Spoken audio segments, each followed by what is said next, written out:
223. The Open Face of Religion. Chalcedon Position Paper number 158, December 1992. Dr. Thomas Schirmacher has shown clearly that what we now call religion was once called law. That is, the Christian law, the Mohammedan law, Shinto law, and so on. Religions are essentially systems of law, doctrines of good and evil, of morality, and of how mankind must act to be in harmony with reality, however it is defined. The open face of religion is its systems of laws. Every legal system is an establishment of religion. The laws of a people reveal their religion. Law is simply the expression of the will of the sovereign, and the sovereign is the god of the system. In the era since the Enlightenment began, circa 1660, and especially in the 20th century, men have worked to confuse the meaning and origin of law. An example of this is Daniel J. Boorstin in Hidden History, 1987. According to Boorstin, for mankind, the idea that man could make his own laws was burdensome. Men found it easier to believe that a misty divinity provided all the laws men needed. It was, Boorstin held, a painful step for mankind to make its own laws. Page 160. For a man who has been an historian and a librarian of Congress, it is hardly a sensible conclusion. What makes matters worse is that Boorstin is apparently Jewish. How can he think that the God of the Bible is a misty divinity? Has he ever read the Bible? Moreover, the Bible tells us very clearly that the reason for man's fall was that he sought to usurp lawmaking power from God. The tempter's statement in Genesis chapter 3 verse 5 was that man should be his own God or lawmaker, knowing or determining for himself what is good and evil, that is, making his own morality and law as the prerogative of his sovereignty. This is original sin. Mankind never hesitated over the centuries as to the source of law. They insisted on making their own laws, or creating a facade of gods, as did Rome, while the Senate made law and also decreed who would be called a god. Boorstin began his comments by citing the Common Dictionary definition of law. The rules of conduct established by the authority, legislation, or custom of a given community or other group. This is a humanistic definition. The first Encyclopaedia Britannica, 1771, defined law more simply and accurately. Law may be defined, the command of the sovereign power, containing a common rule of life for the subjects.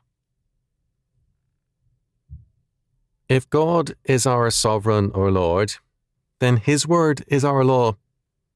If the state is sovereign, then the state makes the laws. If man is sovereign, as some hold, then every man is his own God and lawmaker. We have a growing anarchy in the streets because of this belief. Our state schools teach that every person has the right to create his own value system. Is it any wonder that such students believe they can do what they please, kill at will and despise all moral standards with impunity?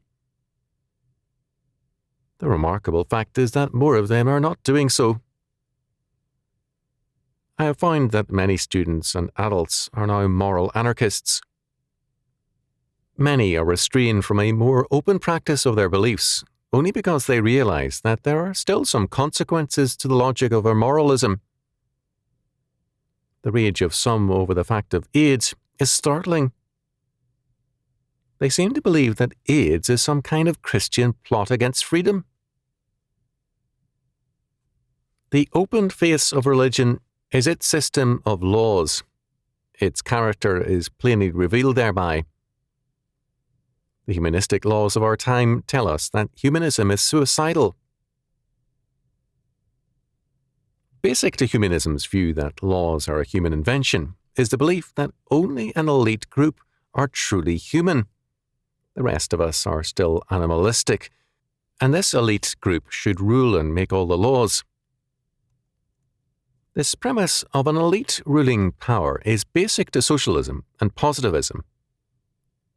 According to C.H. Herring in Empire in Brazil, 1958, Galt's ideal was a dictatorial republic ruled by an elite, page 140. Herring states it with admirable brevity and succinctness. Comte's own statement can provoke less able and less kindly a description. The positivists in Brazil brought about a revolution, not a popular one, and created a new social order, but not a good one, because they believed that their philosophy provided the only valid basis for law and society. To some degree, virtually every country now has a positivist and a socialist legal system. Worse yet, the churches, for the most part, Catholic and Protestant, modernist, evangelical, and ostensibly reformed, are antinomian. They have junked God's law in favour of man's law, which means they are either only nominally or marginally Christian. The restoration of society cannot take place until the churches again believe in the whole of God's law. They must recognize the sovereignty of God and His sole authority as lawgiver. But a pastor of a sizable church, a man I barely knew, went out of his way on one occasion to tell me, "When I hear talk of the sovereignty of God, it makes my flesh crawl." It should have that effect on intelligent humanists. The Bible defines sin as the transgression of the law of God. 1 John chapter 3, verse 4. The law sets forth God's way of righteousness or justice. Sin turns man into the way of injustice and death. It makes man guilty before God, and it debases his nature and is a spiritual death. Our justification by Christ is the change of our legal status before God. By regeneration, we are then enabled to believe and to heed God's law.